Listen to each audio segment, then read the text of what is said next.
Ini kasih satu biji kata market kurang sikit punya. Tapi harga berbaloi punya. Saya nak jual 52,900 saja. Kalau nak buat full loan 700 lebih saja.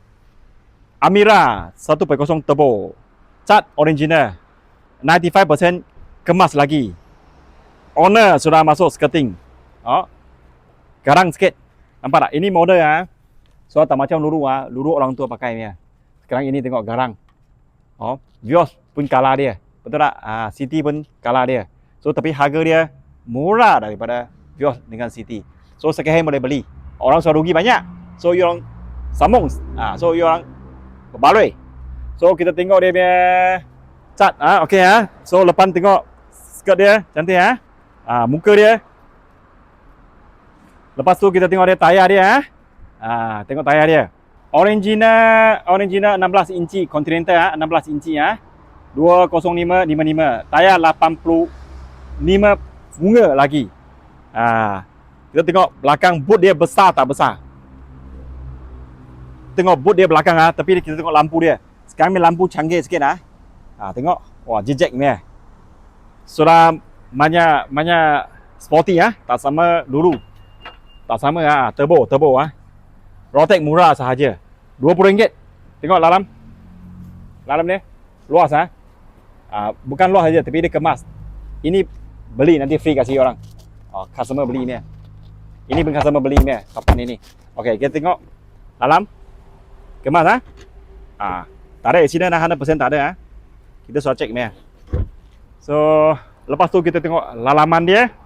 Kita tengok lalaman dia. Tengok door trim dia.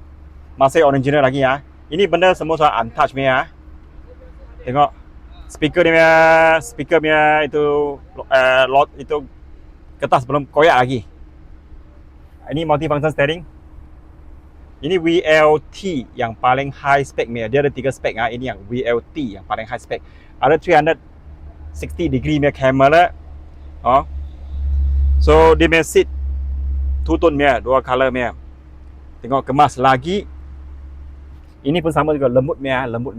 Bukan keras punya. Ini lembut punya. Ini keras ini lembut. So dashboard kemas lagi. Pun okey tengok masih ada tempat boleh taruh lagi luas lagi Sekarang kita pergi tengok belakang dia. Tempat duduk tengok okey tak? Tempat duduk belakang pun luas juga tengok. Masih compare dengan dulu Amira saya macam ada luas sikit. Duduk pun okey. Ini pun okey. Ketinggian sini ada satu USB punya. Kusam pun sama juga. Tak ada jahit punya mark. Tak ada tukar kulit punya mark. Tak ada pica punya mark. Betul-betul kemas. Saya sudah cakap saya punya patch ini ambil untuk kemas punya kereta dia. Tak kemas saya tak ambil punya. Saya sudah cek baru jual dia orang. Lepas ini kita tengok enjin dia. Tengok ini 1000cc punya enjin. Okey, ini yang Nexan punya new technology.